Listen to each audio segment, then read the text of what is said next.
pembentukan bumi yang akan dijelaskan oleh Sarah. Bumi 1. Proses pembentukan bumi.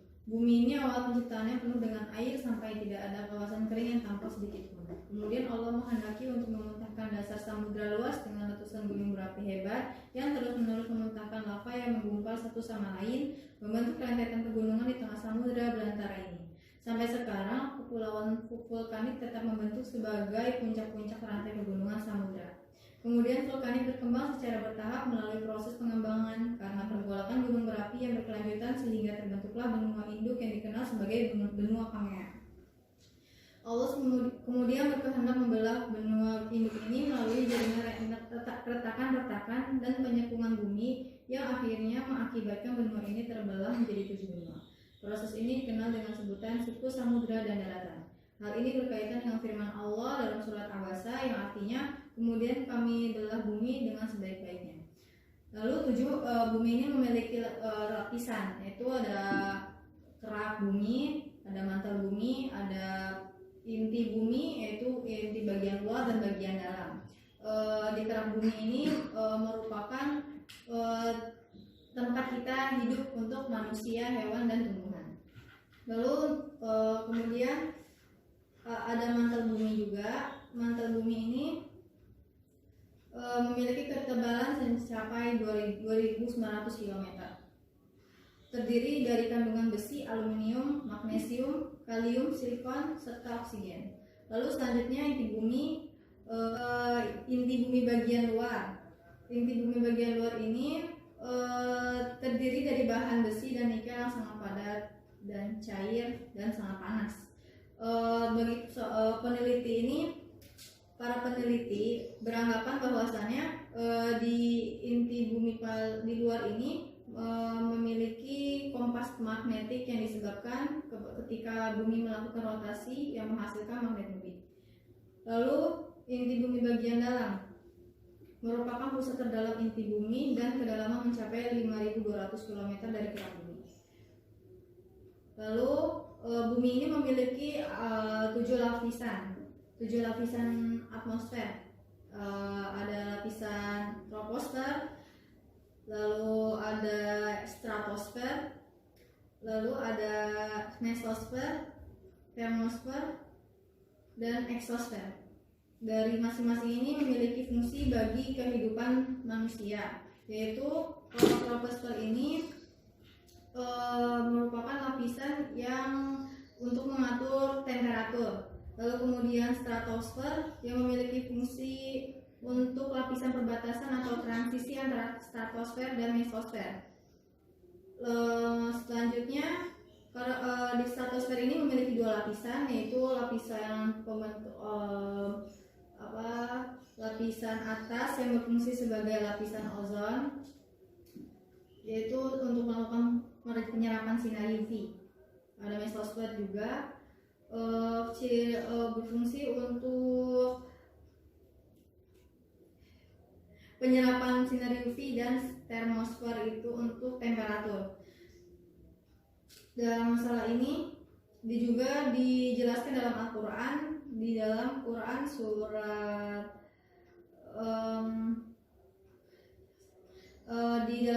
Maryam yang artinya Tuhan yang menguasai langit dan bumi dan apa-apa yang diantara keduanya. Lalu kemudian kebulatan bumi dijelaskan di dalam Quran surat Yasin yang artinya dan semuanya berada di alam semesta. Al-Quran telah mengisyaratkan kebulatan bumi, perputarannya mengelilingi porosnya di hadapan matahari dan perputarannya mengelilingi matahari dalam garis edarnya di sejumlah ayat. Baik, untuk pembahasan yang terakhir akan yang berjudul tentang geografi kehidupan yang akan disampaikan oleh Saudari Najifah. Geografi kehidupan. Geografi kehidupan atau biogeografi adalah pembagian wilayah berdasarkan kondisi geografi yang terkait dengan kehidupan yang terdapat di dalamnya. Iklim, tumbuhan, atau vegetasi dan hewan merupakan ekosistem skala besar yang disebut daerah habitat atau bioma. Kondisi suatu bioma dipengaruhi oleh faktor abiotik dan biotik, contohnya yaitu bioma padang pasir. faktor abiotiknya yaitu pasir dan batu-batuan, sedangkan faktor biotiknya yaitu unta dan kaktus.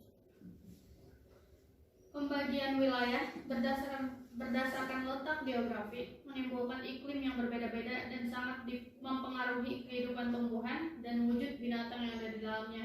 Pembagian wilayah menurut iklim terbagi menjadi 3, yaitu daerah tropik yang terletak di sepanjang khatulistiwa antara 23,5 derajat lintang utara dan 23,5 derajat lintang selatan yang beriklim panas.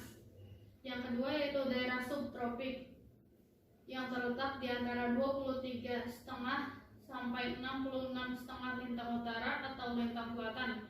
Iklimnya disebut iklim sedang. Yang ketiga yaitu daerah kutub yang terletak di antara 66,5 sampai 900 lintang utara dan atau lintang selatan. Pembagian wilayah untuk hewan terbagi menjadi 6 daerah. Yang pertama yaitu daerah oriental, yaitu Asia Selatan, Asia Tenggara, dan Indonesia bagian barat. Yang kedua yaitu Australia, yaitu Indonesia bagian timur, Australia dan pulau-pulau sekelilingnya. Yang ketiga yaitu Palearctic, yaitu Asia Utara dan Eropa. Yang keempat yaitu Ethiopian, yaitu benua Afrika. Yang kelima yaitu Neotropikal, yaitu Amerika Selatan. Dan yang keenam yaitu Nearctic, yaitu Amerika Utara. Ilmu geografi dalam Al-Quran. Penyesuaian antara awan, hujan, dan arus angin. Allah Subhanahu wa Ta'ala berfirman tentang angin sebagai pembawa hujan dan rahmat dalam surat Al-A'raf ayat 57 yang artinya, dan dialah yang meniupkan angin sebagai pembawa berita gembira sebelum kedatangan rahmatnya atau hujan, hingga apabila angin itu telah membawa awan mendung, kami halau ke suatu daerah yang tandus, lalu kami turunkan hujan di daerah itu, maka kami keluarkan dengan sebab hujan itu berbagai macam buah-buahan. Seperti itulah kami membangkitkan orang-orang yang telah mati. Mudah-mudahan kamu mengambil pelajaran. Surat Al-A'raf ayat 57. Allah Subhanahu wa Ta'ala berfirman tentang angin sebagai nikmat yang dalam surat Ar-Rum ayat 46 yang artinya, dan di antara tanda-tanda kekuasaannya adalah bahwa Dia mengirimkan angin sebagai pembawa berita gembira dan untuk merasakan kepadamu sebagian dari rahmatnya, dan supaya kapal dapat berlayar dengan perintahnya, dan juga supaya kamu dapat mencari karunia-Nya. Mudah-mudahan kamu bersyukur. Yas Ar-Rum ayat 46. Allah Subhanahu wa Ta'ala berfirman tentang bersihnya air hujan dalam surat Al-Furqan ayat 48 sampai 49 yang artinya, dialah yang meniupkan angin sebagai pembawa kabar gembira di dekat.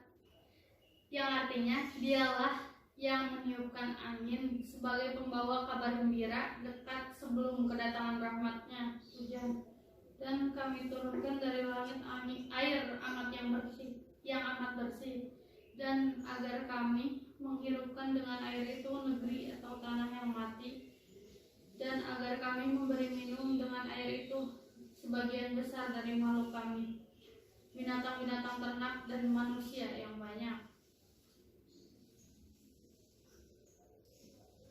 Selanjutnya yaitu kalender Syamsiah dan Qamariyah.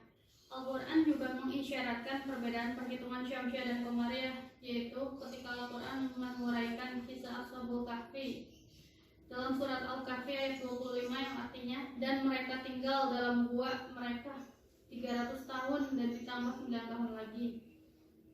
Baik, sekian pembahasan dari alam semesta. Lebih tepatnya ini kami menjelaskan dari mata kuliah ilmu alamiah dasar. Kurang lebihnya kami minta maaf, mungkin ada kekurangan bisa dikomen. Saya Nabila, saya Jihan, saya Rizka Diani, Saya Nadia Mardotillah, saya Nadif Famila Sudrajat, Saya Sarah Novianti. sekian dari kami. Wassalamualaikum warahmatullahi wabarakatuh.